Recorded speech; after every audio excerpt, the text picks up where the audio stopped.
So just really quick, this is a quick flyover from with my drone over the island. This is Seahorse Key Marine Lab, where we stay while we're at Seahorse Key. This is the only building on the island and we're the only people in the building.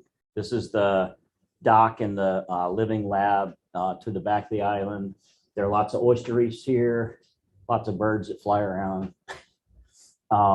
And I'm not going to continue to do that, but since that was popped up again, I figured I would show you what's going on. All right, so I'm Dr. Goforth, or Ruben Goforth. If you haven't met me before for whatever reason, you can call me Dr. Goforth, you can call me Professor Goforth, you can call me G, you can call me Dr. G, you can call me Dr. G Money.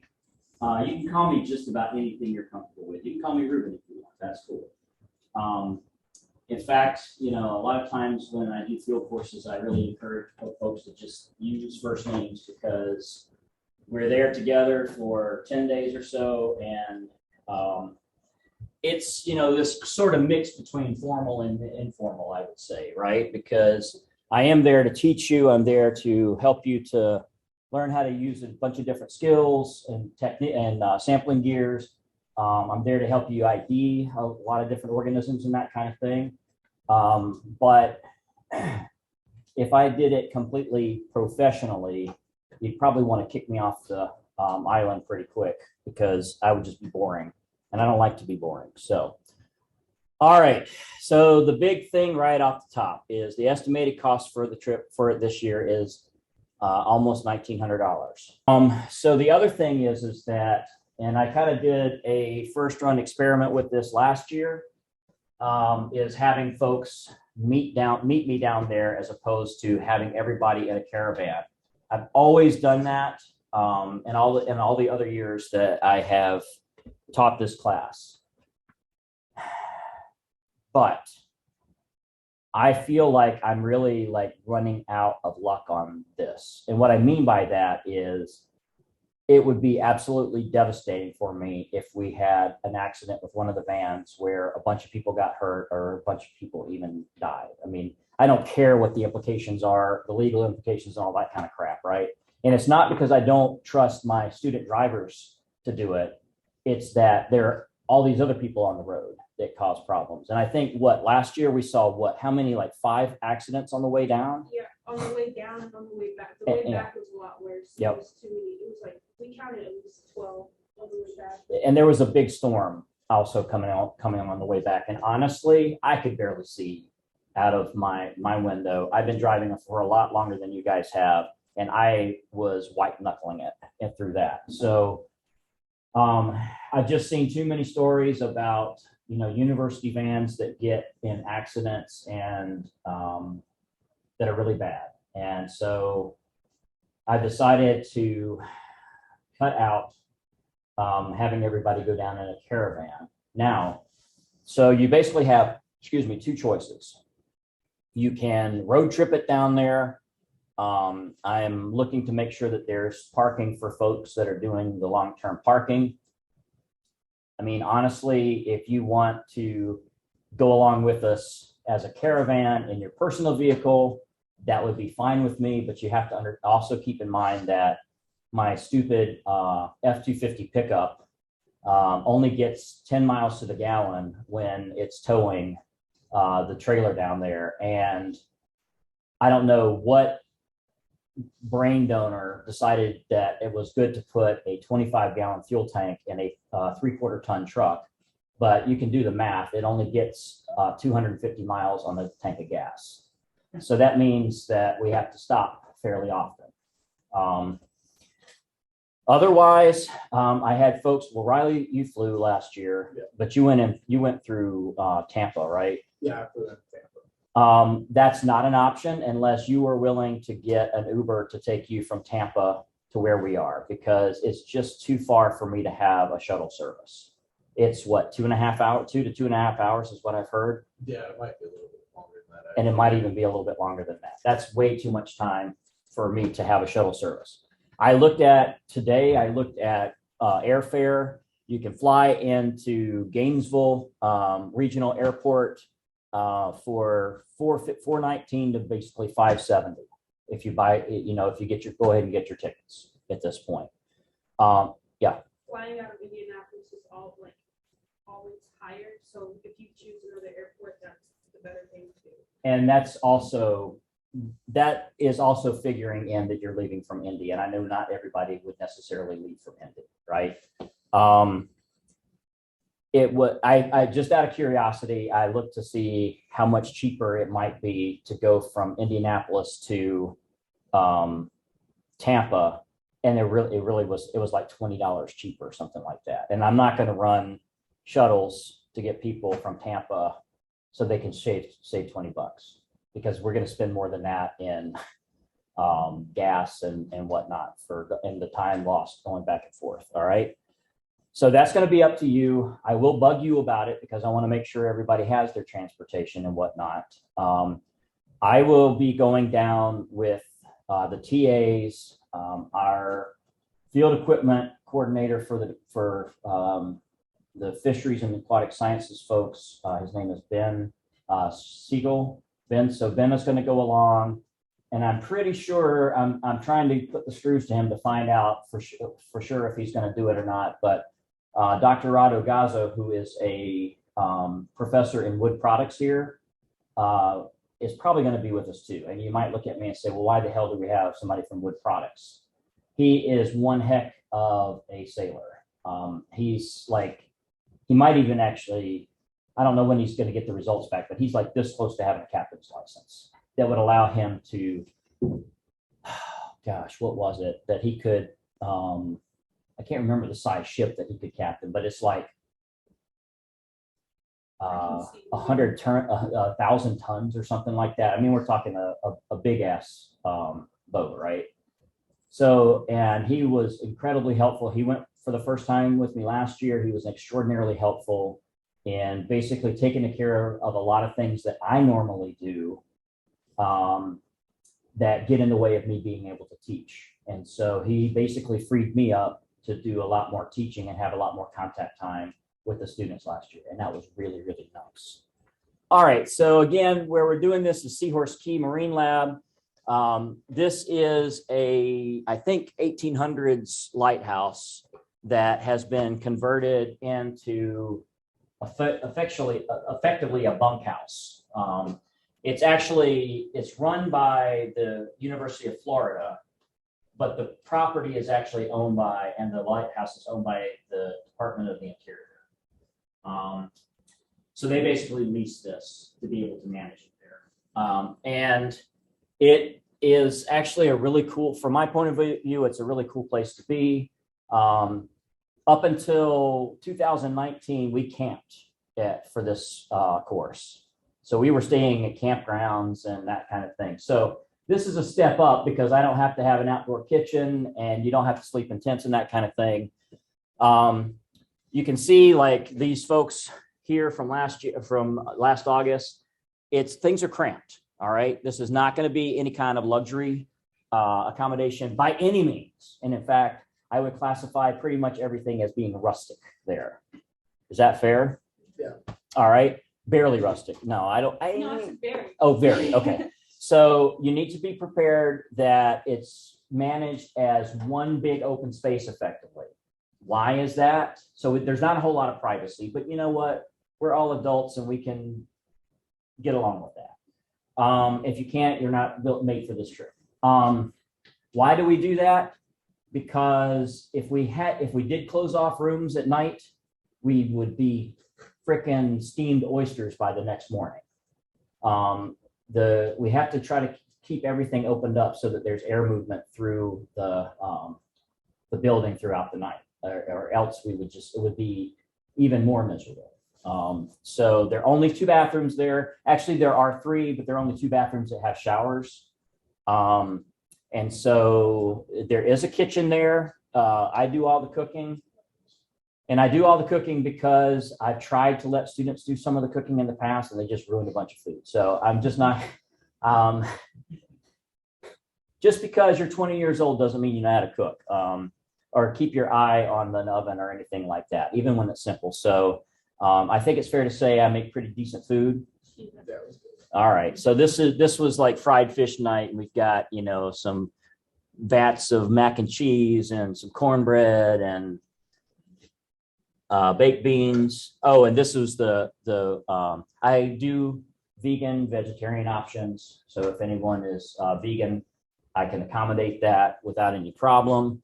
There are groups that will be assigned at the beginning of the course, and each day a group will be responsible for housekeeping kind of stuff. So washing the dishes, because if I cook, I ain't washing dishes.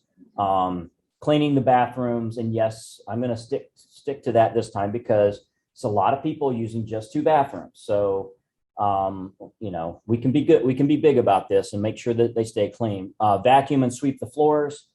Anytime you're associated with the beach, you're going to track in sand. And so I don't know about you guys, but generally I walk around when I'm inside, I walk around without shoes on and that kind of thing. And I absolutely hate to feel sand between my feet and hardwood floors. So, and yes, they are hardwood floors. They're the original hardwood floors. It's a very, very cool place. There are rules, and this is not all of the rules, but there's some that are specific to the University of Florida and the use of this facility. There's absolutely no alcohol or illegal drugs on the island. If I catch you with either of those, I will send your butt home. And if that means that, well, basically I'll take you to a bus station or an airport and you can find your way home. All right. I'm that serious about it. And those are, while those are my rules too, those are the rules of the University of Florida. And if you screw up my relationship with them, I'll be really mad, at least for a little while. The area around the places that we can be on the island are very specific. All right. So there's the down on the water, there is a outdoor lab facility, and then there's a walkway to get up the hill to where the lighthouse is. And there's a small trail that goes down from the lighthouse to the beach at the front of it. There's a little bit of open area right around the lighthouse. That's the only places you can go on the island. And that is a Department of the Interior specification. I am going to remind everyone, this is one of my rules, is I want everyone to be courteous, kind, considerate, helpful, and engaged while we're there, right? I want you to maintain a positive attitude. Let me tell you a little something about this trip. I do this trip in part because I want folks that are going to a landlocked institution to be able to get marine biology experience, right? That's been my goal since I started this trip not too long after I got here. At the same time, I want folks to know what it really means to do marine biology. Now, I realize that you could end up in a place like, I don't know, Washington State or New England somewhere where it's not quite that hot and whatnot, so you don't have to deal with that kind of stuff. But you don't know if you're going to end up doing that, right? So it's not that this is like Survivor by any means, but maybe it kind of is just a little bit. Yes, it is. Because it's hot, all right? There's no AC in the building, so that means that at night you have to sleep and it's hot. There are fans. I bring fans too. If you want to bring your own fan, you can do that on top of it. This is not a requirement, but I have decided to start suggesting that folks consider bringing a mosquito net for their bed so that you don't get, because here's the thing, the building has screens all over the place, right? But with the opening and closing of doors and whatnot, a few mosquitoes do get in. And it is a few compared to the outside. Think about mosquitoes. Do you ever get bitten by mosquitoes that much, like when you're standing out in broad daylight with maybe even a light wind going? You do here. I think there's a slide down the road here that basically says the mosquitoes are biblical. So I'm going to actually, I might even use a head net this time around, those kinds of things. One of the people from last year in their reflection essay, I don't know, haven't any idea who it was, had one of the best quotes I've ever seen about this course. And the quote was, "It was both the worst and best time of my life." So if you can come away from something that can be kind of miserable for sometimes and still say it was one of the best experiences of your life, that's telling you that you're doing the right thing, that you're on the right track. If you come away from it just feeling like this is the worst thing I've ever done and there's no redeeming factors or whatever, then you need to get the hell out of doing field ecology biology, because that's what this is about. So I'm not trying, it's not that I'm trying to weed people out. I'm just trying to give you a good experience of what it can really be like to be a marine biologist, because let's face it, most of these documentaries that you see out there, everything's like all dandy and nice and everything. You never see the behind the scenes. People are playing with dolphins and this and that. There's a lot more that goes into it than just, having a great time with animals. We do that though, right? Yes. Okay. So I want you to maintain a positive attitude. Here's the reason that this is so important. I have had groups in the past that had a few people that were really, really unhappy about being in the place. And it ended up ruining it for everybody else, including me. If you can't you really need to try to maintain a positive attitude. Even if you're not happy with stuff, you need to try that for the sake of the larger group. Because honestly, if I get the sensation or if I get the feeling that you're turning everybody else off and making them miserable, I'll take you to the airport or the bus station and say you can find your way home. All right. No wading or swimming alone. Everything's really shallow close by, but I don't want anybody out in the water by themselves. Cannot go off the docks. Do not. You can't go off the dock swimming. I mean, even if you did, you're just gonna sink into mud to the nth degree. Also, hold on to your Apple Watches. Did you lose an Apple Watch? Yeah, I had to buy a new one. Alex grabbed my wrist out of nowhere when we were getting off the boat, and it dropped, and the back shattered. Oh, you know what? I remember that now. Austin got it.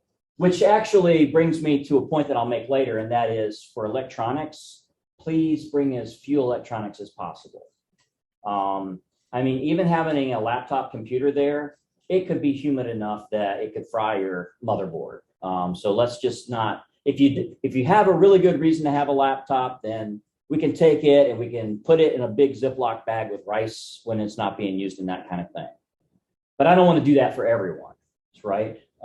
It can also actually, so assuming that it's working, there is a lab there, an indoor lab there that has air conditioning. And that's a place where we could put that kind of thing too. And we're going to use that more this time around than we have in the past. It's been my understanding in the past that they were going to charge me $150 a day to use it. And I don't want to have to pay that much, but they haven't charged me for using it for the last time. So, and I even have to remind them about some of the costs. So, yeah, right. Don't use the canoes or kayaks by yourself either, right? Minimal need. So there's minimal storage space at this place. So please don't bring a lot of stuff, right? There are some things that you need to bring nonetheless. There are no bedclothes there or pillows. So you need to bring either a sleeping bag or blankets and sheets and a pillow for the bunk beds. Don't bring a sleeping bag. I made that mistake. I would suggest that you not bring a sleeping bag. When I'm there, I put down a fitted sheet and I have a top sheet, and sometimes I use the top sheet. So, for us girls last year, because it got so hot, we were sleeping in our underwear sometimes, and so we took the top sheet and just tucked it in to where they can see. So if you need privacy, you need privacy. Was that what you were doing? No, forget it. I'm sorry. Peeking. No, he was not doing that. No, Austin kept trying to grab people's toes. Well, it's a good thing Austin's not going to be there. Ain't nobody got time for Austin. All right. So clothes that are breathable and dry quickly. So like Buff makes this stuff, Columbia makes this stuff. I'm actually going to push hard for a company called Marshwear that is out of Charleston, South Carolina. A lot of cool guys. They actually just put up a video of fishing from coast to coast in Costa Rica, and I've actually contacted them to say, can you give me some link, some little bit of love and providing some contacts for guides. But I also asked them, and I told them, I know that this is probably not within what your company does, but I asked them about the potential to make custom stuff, like at least a long sleeve shirt like that for us. So you could have that as a keepsake for the experience and that kind of thing. I haven't heard back from them yet. They also really dig Land Cruisers, and that's a cool thing too. Don't bring clothes that you love and that you would be really bummed if you end up like messing them up, because you'll mess them up and then you'll be bummed. You need to just bring stuff that can get dirty. We will have a laundry day in Cedar Key halfway through the stay, so you don't have to have different clothes for every day. So please don't bring different clothes for every day. You need shoes that can get wet and dirty. No flip-flops. You can wear flip-flops around the lighthouse, nowhere else. Why? Because it's too easy to trip yourself over flip-flops, and especially while you're out on the boat and that kind of thing. So no flippy floppies on the boat. And then not in the lab. Just basically, if you're going to use flip-flops, you can only use them in the lighthouse. You can, as far as shoes go, you can go with water shoes. You can go with Teva-like sandals or Keens or that kind of thing. It needs to be something that's actually physically straps to your feet so that they can't come off easily. And I do recommend that you could bring old tennis shoes. Old tennis shoes work fine too. If you have a pair that you don't care what happens to them. You will have to wear shoes when you're on the boat though, because the boat surfaces get really, really hot. So you're not going to be able to get away with not doing that. Rain gear, under most conditions, of course, we're not going to be out if it's thundering and lightning, but if it's raining, we'll still be out there sampling. Now, for me personally, I don't use rain gear under those when it's hot and that kind of thing, because actually I think it feels better to just get rained on. And plus, if I do put, even Gore-Tex on, I end up as wet on the inside as I would be on the outside because I sweat so much because I have the rain gear on. So, but if you don't like to get wet in the rain, you need to bring rain gear. Make sure you have all of your toiletries. There are no towels provided, so you need to bring your own towels. There's no bath soap or anything like that. So you need to make sure you have those things. I recommend bringing a bath towel and a beach towel. Water bottles, I really recommend that you take two down there because we go through a lot of water. The caretaker for the island is Captain Kenny. Captain Kenny brings water over to us every day because there's no freshwater source on the island. I also have Gatorade mix that people go through like gangbusters because, honestly, you really need it there. I feel like I need it there. So I would say having two like quart size water bottles that you can carry around with you is a good idea. I really, really, really don't want to have any heat related emergencies. And I can promise you, because I've done this more times than I'd like to admit, that if you get a dehydration headache, you will be miserable. I used to get dehydration headaches in Costa Rica because I was so excited about being there early on, and I would forget to drink even though I was sweating like a pig. And basically I wasn't drinking water, and it doesn't feel like you need to be drinking necessarily there all the time.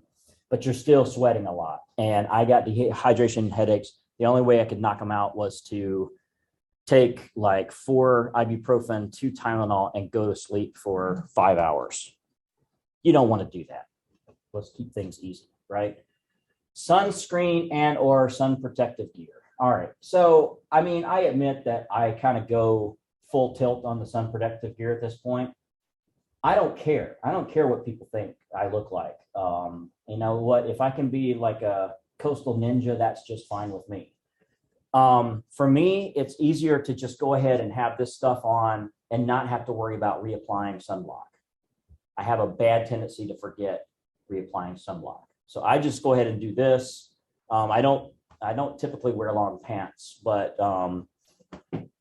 I typically do cover myself pretty well. So I just don't have to worry about putting stuff on.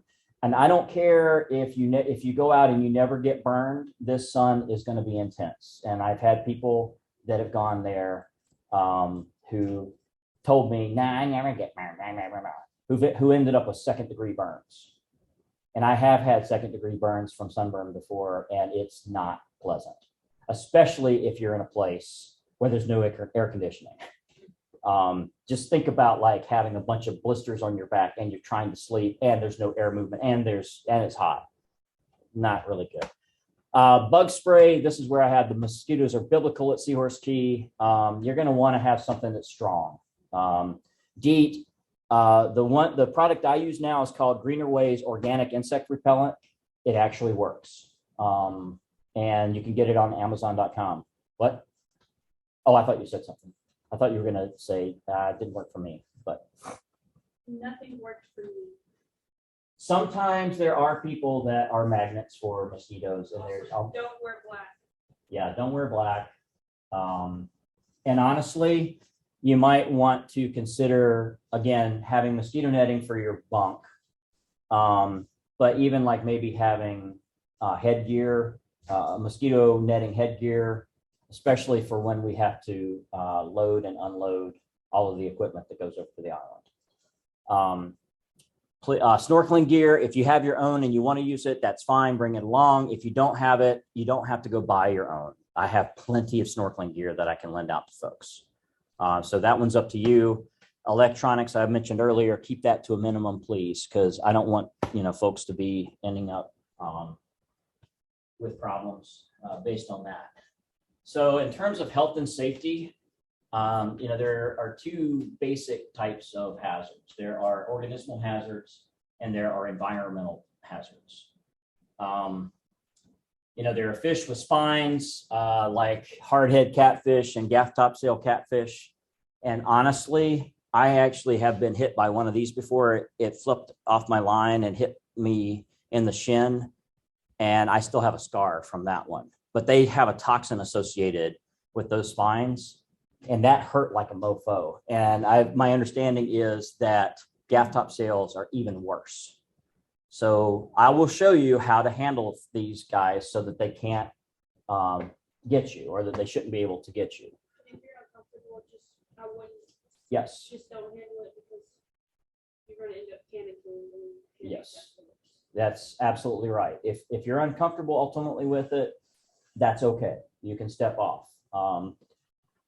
Of course, there are stingrays, and I will encourage everyone to do the stingray shuffle, which is when you're walking around in the shallows, you shuffle your feet, you don't step, because the problem is they don't want to get you. They will swim away from you if they feel and see you coming while you're shuffling. But if you step on top of them, that's what ends up eliciting that response.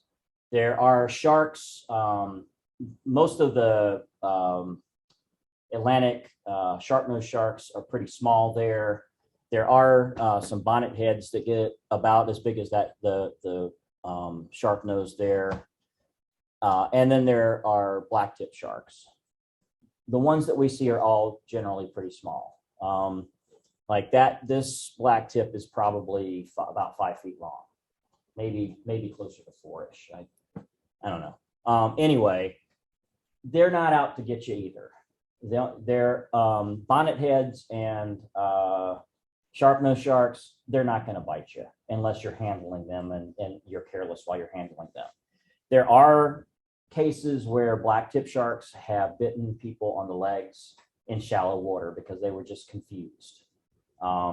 These sharks are generally not big enough that they're going to cause an enormous amount of damage. But we still don't want to push that, right?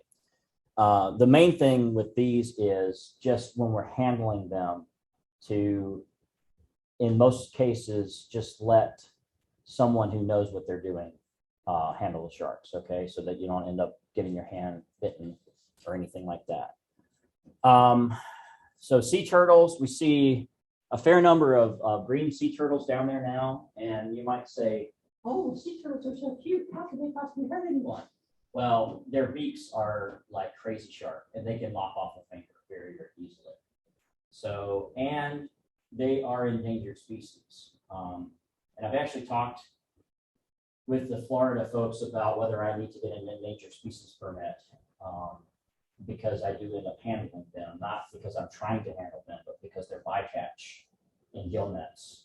And I mean, I even talked to the local conservation officer down there, and he's like, I'm not worried about you. I'm worried about the people that are out here getting them and killing them, kind of thing. But let's just keep it. Let's keep any kind of infringement on my shoulders as opposed to anyone else. I'm going to say when we get one, because I'm sure we'll get at least one. I will let people touch it, you know, and if they want to and feel it, that kind of thing. But beyond that, I won't want to be the only person who's actually handling them. There is a really interesting population of Florida cottonmouths on the island. There are actually several islands around there that have Florida cottonmouths on. Cottonmouths do not like salt water. So they got out there a long, long, long time ago. I don't know if it was on flotsam or if they got blown out by a storm or who knows. I've only seen one in the times that I've been down there. And even Captain Kenny will tell you that he doesn't see them very often. They're pretty secretive, and unfortunately, they've been in decline because their primary food source, since they don't get in salt water, is to eat fish that are basically tossed out of nests by birds, those kinds of things. And then probably an occasional chick that falls out of nests, because this is a very important island for nesting. And that's the reason why we can't go wandering all around the islands, because they're trying to protect it for birds. So, but you do need to, if you do go out at night, if you like go down to the outdoor lab at night or anything like that, you absolutely have to stay on the sidewalk that goes down there.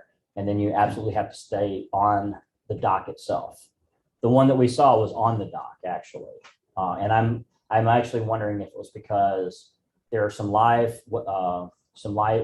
tanks there, and maybe we had a couple of fish that jumped out, and maybe that was actually a draw for it to do it.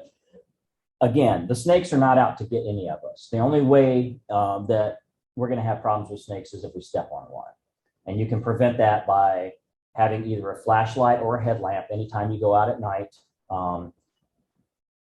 and basically anywhere out at night. So folks do go fishing and come back through the little trail that comes up from the beach. You definitely want to have a headlamp on there just to make sure. I've never seen one there, but just to be on the safe side, right?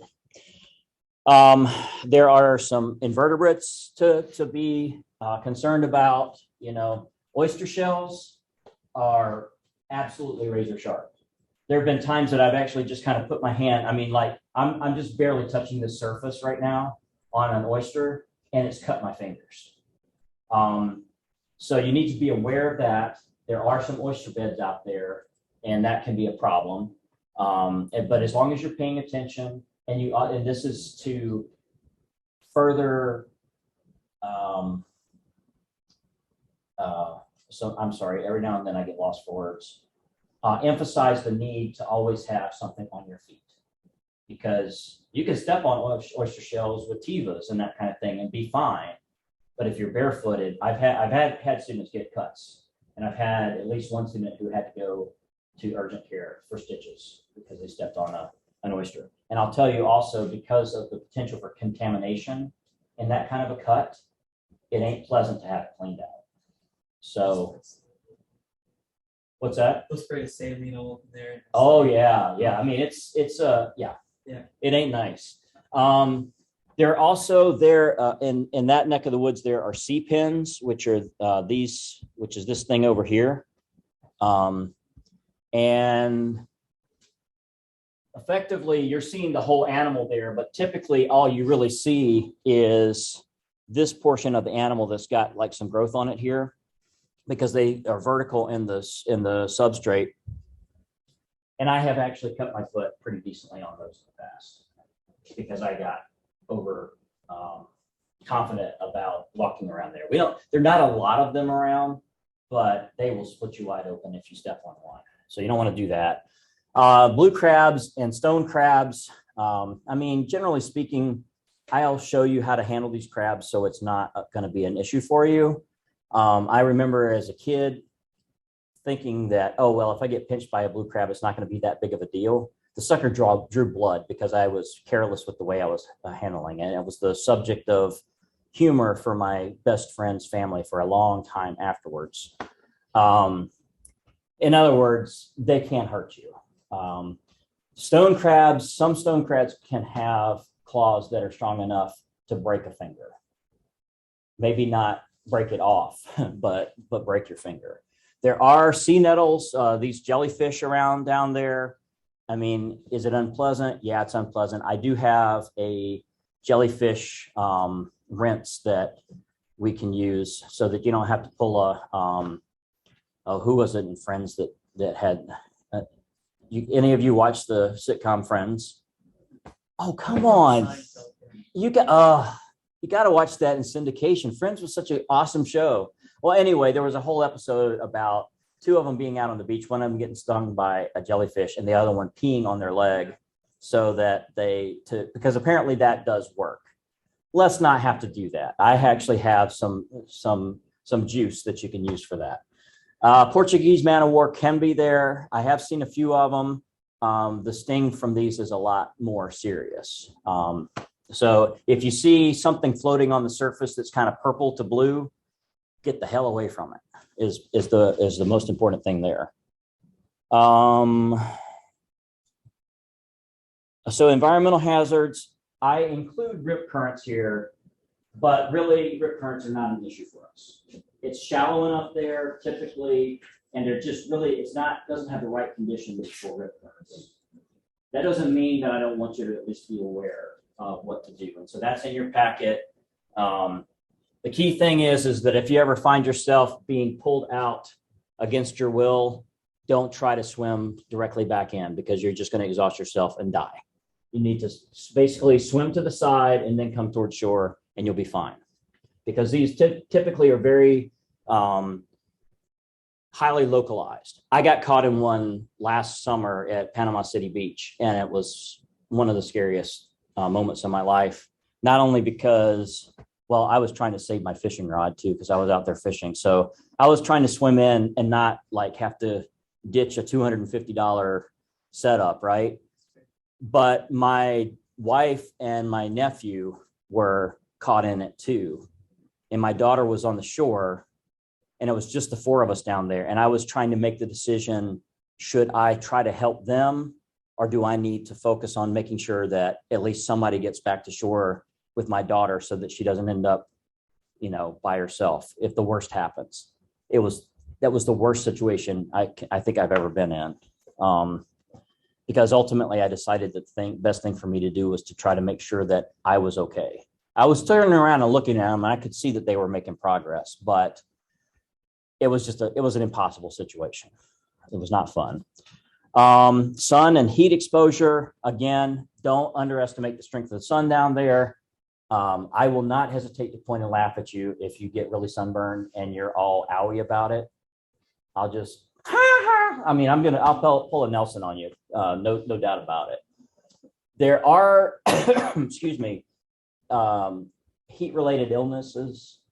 I don't think we've ever had anything go beyond maybe some heat cramps. But when you get into heat exhaustion, that's a little bit unnerving. Heat stroke, you're going to have to go in an ambulance somewhere. I don't want anyone to get to that. If you feel like you've been out in the sun too much, it's completely fine for you to tap out and go sit in the shade for a while. but staying hydrated all the time is also a really important thing to do while we're down there, right? And then after last summer, I added severe weather because we almost had to bug out because there was a tropical depression headed our way. And it was kind of a tense couple of days, but it turned out that it calmed down a little bit, but it also took a little bit different track. But my policy with that was I kept everybody in the loop as to what was going on. Anytime I knew an update or whatever, I shared it immediately. So my policy on those things is not to like coddle you and so that you don't worry about things. It's to basically keep you informed and to try to help everybody understand what's going on and that kind of thing. That's the first time we've ever really had weather that was a real problem, other than just having a pop-up thunderstorm one time that basically destroyed our campground. And that's the reason that we now go to a place that has permanent walls. So, we are in an area where you can get these storms. Most of them blow through and it's not a big deal, right? But if we do get a heavy duty thunderstorm, you need to make sure that you batten down with the rest of us and don't go running around outside because you think it's cool to run around in really heavy rain with lightning going around. Right, Riley? Yeah. Okay.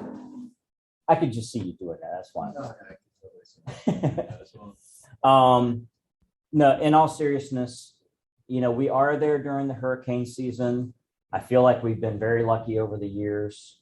But it's only something to worry about if it happens, right? So what are you going to do? Well, what are we going to do while we're down there? There are lots of seagrass beds around there where we can actually do quadrat sampling. And this is one of the reasons that I like being in the Gulf of Mexico where we are, because I wish the water was a little clearer, to be honest with you, but we can still get things done. These are meter square PVC quadrats. And effectively here, actually, I have a video I should include on this of a couple of young women and their random assignment of where they were going to sample, because one of them was like turning around and around and around and around and around, and then finally threw it after she was dizzy. But we do this to basically you can quantify or estimate densities of things like ivory bush corals and that kind of thing. That it's like one of the only corals that it associates with seagrasses, because it doesn't really rely too heavily on light availability. It's more of a feeder than relying on food from symbiotic bacteria. So we didn't get around to doing this last year, but I'm going to try to prioritize this time around. The idea here is that you have a partner, you throw these out, you count the number of organisms that are within that. Every pair does like 10 of these, and then we put all of those data together at the end, and that will be part of a subject for a paper that you're going to put together once we get back to campus based on this. Last time I added a new kind of quadrat sampling where we would actually go in, and I never thought it would take me as long as it did to make these quadrat lines, but I spent a lot of time doing it. This is some of the group from last year. Oh, and that one looks kind of familiar. But anyway, we have this whole system for putting these up, and they end up being 10 meters by 10 meters. So it's 100 square meter sampling area. And it's the same kind of thing.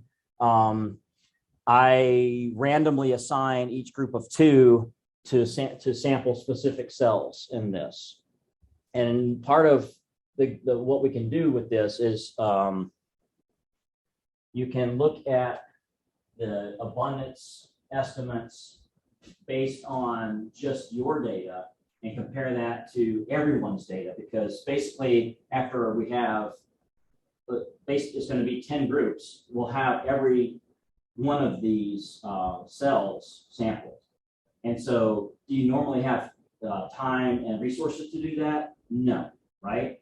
but it's an exercise to help you to see how estimating things based on subsampling an area compares to like what the actual value is.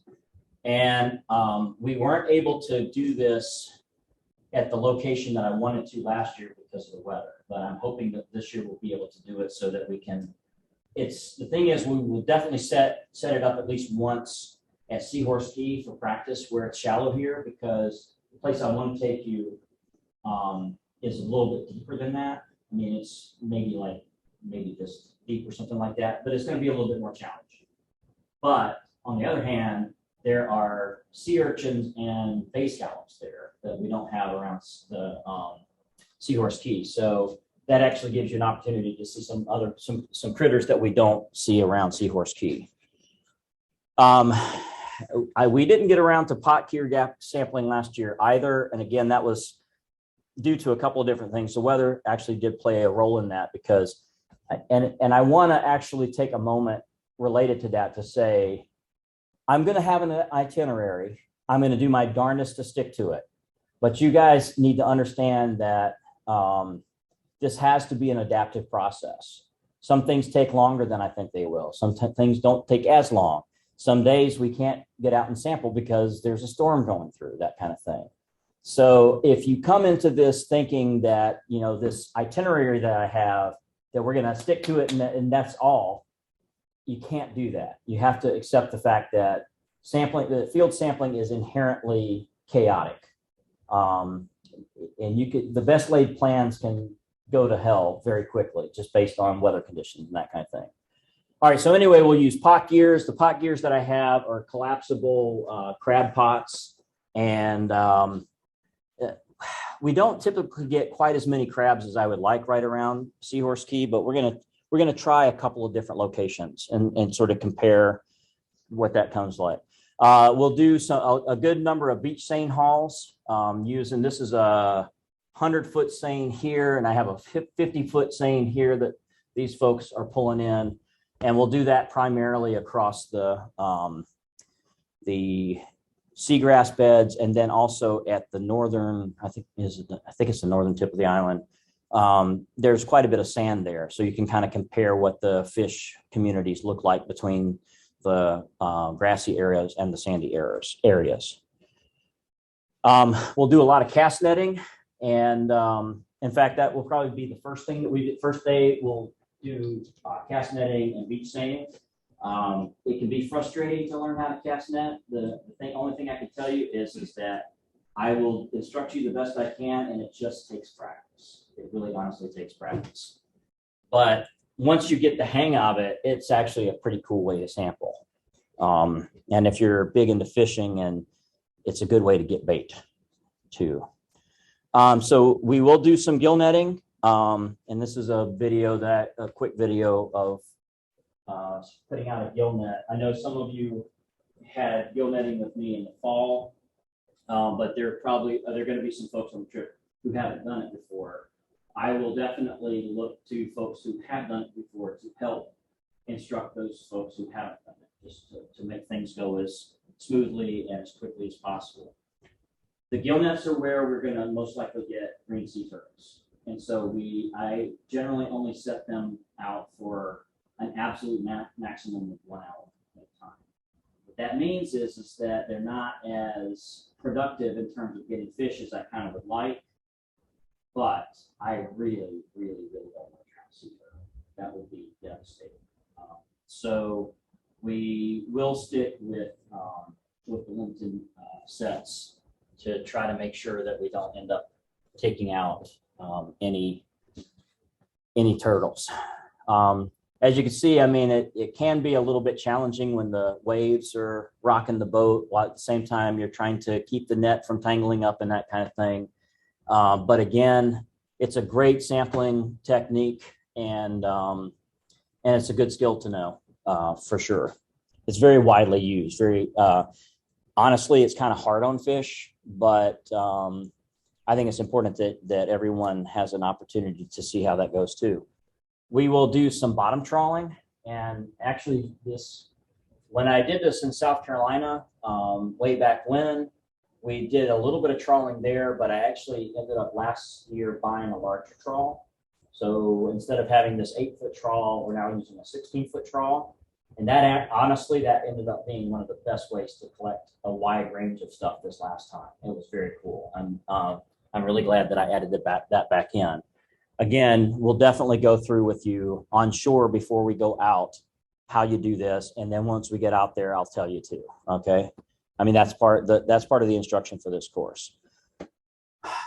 I haven't decided yet about whether we're going to make a trip to the Gulf Marine Aquarium or Gulf Specimen Aquarium. In some ways, it really is a valuable experience. The problem is that it was a lot closer to go to it when we were in Panama City. It's a 3-hour drive from Cedar Key. So it's a long way to go for like an hour and a half at most at the place.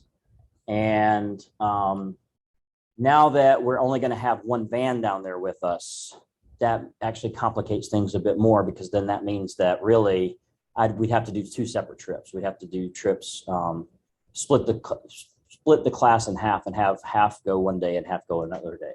So I'm still kind of thinking about this. I'm leaning towards not doing it because I just think that it will be better for us to stick around and have a bit more time. The last time when we did this, we actually bundled that with the day in town in Cedar Key and doing laundry and that kind of thing. And folks really did not feel like they had enough time to do all that stuff. So I'm leaning a lot more towards just allowing folks to hang out in Cedar Key for the day. It's very small, but there are bars there, and some folks take advantage of that very well. I don't think I ever mentioned earlier when I was talking about cost. So the cost includes all the lodging while we're there, all your food while we're there, except we will probably go out one night in Cedar Key for a dinner, and you don't have to do that. There's always plenty of leftovers around that you can stay back on the island and eat there. But if you want to have dinner out, you're going to have to pay for that yourself. Your laundry, you'll have to pay for yourself. Apart from that, it's all covered. Apart from that and basically getting yourself down there, however you decide to do that, everything else is covered. All the station fees, all the food that we have while we're on the island, all the equipment that I have to sort of refresh and that kind of thing. We'll do a lot of hook and line sampling. And honestly, the best time to hook and line sample is really pretty much at night. I think that generally speaking, it's been better during the night. Unfortunately, August is not the greatest time of year to fish in this area. So it's not as productive as it might be during other times of the year. That being said, we still get some cool fish. And hook and line sampling is a completely legit way to collect data also. So as part of that, we'll tag. I have Floyd tags that we'll put in some of these, and I'm trying to see if I can get money to allow me to get some ultrasonic stationary receivers and a few tags that we can put in sharks that I'll have to insert surgically. So you'll get to see me do that and everything. And my hypothesis is when the tide is out there and it's really shallow, you can actually see the shark fins right above the water. There are all these young sharks, and we can actually go out and cast net for them, which is really crazy. My hypothesis is that they actually have pretty close sight fidelity. In other words, they tend to stay in this particular area and don't really go too far away. And the other thing is that if they do end up going really far away, the tags won't be completely lost because they should be picked up on a much larger network of ultrasonic receivers throughout the Gulf of Mexico. This is one way that I'm looking at trying to up things a little bit more. I'm actually in the process of writing a grant to try to get us money that we can, as part of this course, turn it into an experiment, really a research project where we look at time, actually identifying the different portions of the food web and how they're connected together, including the birds, the cottonmouths, the fish that are swimming around the island at multiple levels, at shark, mesopredator and small and prey fish and that kind of thing. And because I think that would be a really cool addition. Basically, we do a lot of data or a lot of sample collection while we're there, and then process those samples in the fall. I don't think that's going to happen with you guys this summer, because I don't think that for that particular granting opportunity, even if I'm able to get it, I don't think that I would be able to have it soon enough to put things in for this summer, but we'll see. We'll see how it goes. This is one of the most northern places that there are mangroves. And I know that there are red mangroves, there are black mangroves, and there are, I believe, white mangroves there too. But we'll have an opportunity to kind of go out and explore the mangroves a little bit, talk about them and their ecology. This is what I will put together for you. This is for last year. Okay. So you're going to see that I included it in those packets. This itinerary and the syllabus, and both of those are documents from last year. I just have not had time yet to make out all the documents for this year. I actually am adding an additional day to the trip for this summer, because I really want to have as much time down there as we possibly can get. So, What are the dates for it? so the dates are, you need to plan to arrive at Cedar Key or at the Gainesville Airport on Sunday, August 7th. And then we will drop you, if you, bless you, by the way. If you don't drive yourself down there, if you need to catch a flight out, we will drop you at the Gainesville Airport on the 17th. So your arrival should be Sunday, August 7th, and your departure is Thursday, August 18th. Yep. So anyway, this is, the agenda I came up with last year. We were sort of able to stick to some parts of it, and it will have some structure, so you'll at least kind of know what we're going to be doing. But just be prepared that there's going to be probably some modification of that.